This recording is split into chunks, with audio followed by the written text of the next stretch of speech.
Well, I just probably did a rant. Well, I didn't probably. I did sort of do a response and a rant, if you guess you could say, to the problems with Monday Night Raw. And looking at this card for Extreme Rules, it doesn't help it much either. I mean, according to Wikipedia, we have six. Sorry about that, the phone rang. But like I was saying, according to this card on Wikipedia, we have 6 matches scheduled for Extreme Rules, with a possible 7th or 8th match thrown in at the last second. And what I mean by that is you could probably have Goldust versus R-Truth at Extreme Rules, probably in an Extreme Rules match, and probably having the women's match thrown in as well. I don't really know. But this card doesn't look so good. I mean, potentially these matches could go a good amount of time, thus you fill up the near 3 hours. But I don't know. I mean, 6 matches as of right now, possibly 7 with Goldust versus R-Truth. I don't know. But let's take a look at the matches here. We have Rich Swann and Sasha Banks versus Noam Dar and Alicia Fox. This match could probably end up on the kickoff show because it's all of a sudden just out of nowhere. But knowing WWE, they want as many as they can. Many matches on the card as they can. So, how do I look at this match? Well, you got 2 cruiserweights and 2 women's wrestlers. I look at Rich Swann and Sasha Banks winning this match. And if they lose, I have a feeling Sasha will play into a factor later on in the night. But I see Rich Swann and Sasha Banks winning this. There's no other way around it. We have the submission match for the Cruiserweight Championship. Neville against Austin Aries. Well, Neville's been on a roll, kind of. But is he going to keep the championship or are they going to finally put it on Aries?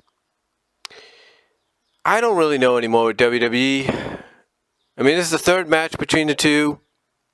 It's submission. You know what? It's a toss-up for me. But hopefully WWE says, you know what, 3rd time's the charm. Let's put the belt on Aries and see what happens from there. Because you could still do another Neville-Aries match at Great Balls of Fire where Neville will try to get it back. So, if anything, I go with Austin Aries over Neville here. Because you know what? This has gone long enough. You need to either put up or shut up. And I think the time is right now for them to do that. Either you put the belt on Aries, or what's the point of putting them in a ring with Neville? Just saying. We have a steel cage match for the Raw Tag Team Championships. The Hardy Boys defending against Cesaro and Sheamus. Well, I don't know about this one. Unless WWE can pull a rabbit out of the hat and get the broken gimmick on this side of the fence, only then can I see Cesaro and Sheamus losing the belts. I mean, winning the belts, I should say. Only then can I see Cesaro and Sheamus winning and the Hardys losing.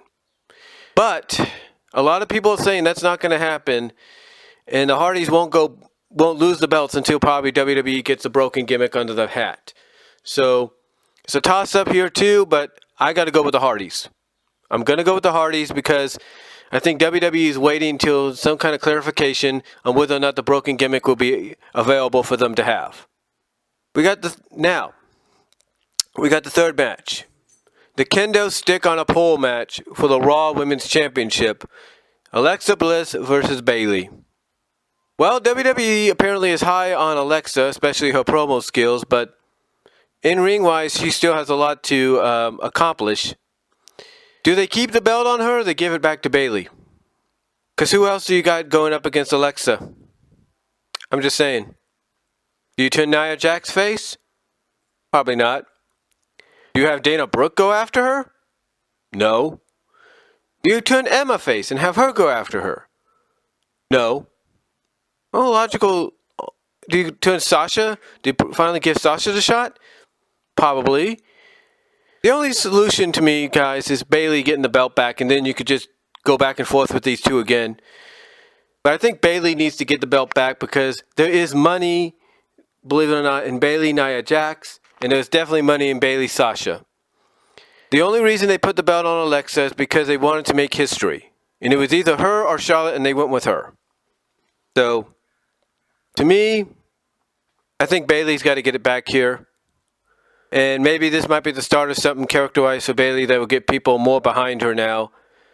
And maybe even tease perhaps Bayley could go bad or healed in the future. We don't know. But Bayley's got to get it back here. Dean Ambrose against The Miz for the Intercontinental Championship. If Ambrose gets disqualified, he loses the championship. I see some screwy finish that helps Ambrose retain. And I see The Miz trying to go after the belt again. But I don't... Here's the thing. Miz could win it and become a 7-time champion. That's great. But Ambrose, I think, is going to keep it because Extreme Rules is his pay-per-view in a sense. So I think Ambrose is going to retain, and it's going to be in some screwy way where he should have lost by disqualification, but instead he doesn't, and Miz gets disqualified or whatever. It's going to be screwy in the end, but I think Dean's going to come out on top. And Miz... who knows where he goes from there? I think he might be off doing another movie soon. So that might explain why he might lose, in my opinion. But I have to go with Dean Ambrose. Now, before we get to the Fatal 5-Way, I want to say that if we get a 7th match added on, it's going to be Goldust and R-Truth. This may not be extreme. This might be an Extreme Rules match because what the heck, why not? I expect Goldust to go over because if you're going to give him one last run as his original Goldust persona, or at least close to it, then this is definitely probably the best time to do it. Best time to really start it up. So, if we get Goldust and R-Truth in an Extreme Rules match as the 7th match for the pay-per-view, I expect Goldust to go over. Now, let's take a look at Roman Reigns, Seth Rollins, Finn Balor, Bray Wyatt, and Samoa Joe in a Fatal 5-Way for the Extreme Rules match for the #1 contendership to the Universal title. This here is a toss-up because there's a lot of good potential. Those are good potential matchups. You could do Roman Reigns and Brock Lesnar again, and people might like it. But then again, kind of getting sick and tired of Reigns always challenging for the belt. Seth Rollins against Brock could be good because, well, we haven't had a babyface. The last time we had Rollins against Brock, it turned out decent, but it was mostly Brock dominating with Rollins getting a few shots in. But that's when he was a heel, not a babyface. Things could be different and probably more intriguing. Finn Balor, people would like to see that because it's basically New Japan alumni against New Japan alumni, if you will, and it's a dream matchup, especially for the hardcore fans. That could be a David Goliath kind of deal. That could work. Bray Wyatt against Brock, that's something that should have happened about a year or two ago, but never did. I would expect that to be intriguing, especially the promos between Heyman and Wyatt to go into it. And then probably the matchup that a lot of people would like to see. In fact, Cornette said this on the table for 3, Samoa Joe and Brock Lesnar. Basically, you got two guys that are basically complete badasses, have a similar style in a sense.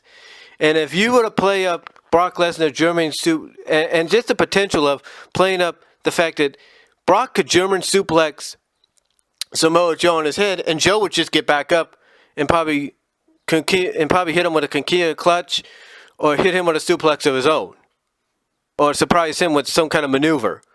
That is intrigue right there. So to me, the Fatal 5-Way is up in the air, but to me, it's going to come down to Joe or Balor. It's going to be one of those two that WWE goes with, and one of those two is going to face Brock at Great Balls of Fire. So overall, those are just my predictions and thoughts on Extreme Rules this Sunday. It's like I said, hopefully, this might help WWE. I'm just hoping this helps Raw. Because if they have a bad pay-per-view coming off a bad go-home show, then like I said in the video, on the on-screen video, on the on-camera video, it will be time for them to reboot.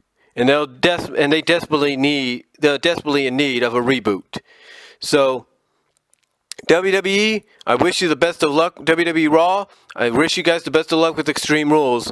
Because if you don't succeed here, I think you need to start considering a massive reboot. So that's all I'm going to say on Extreme Rules for this Sunday. Let me know what you guys think down below. Comment if you like. And I'm out.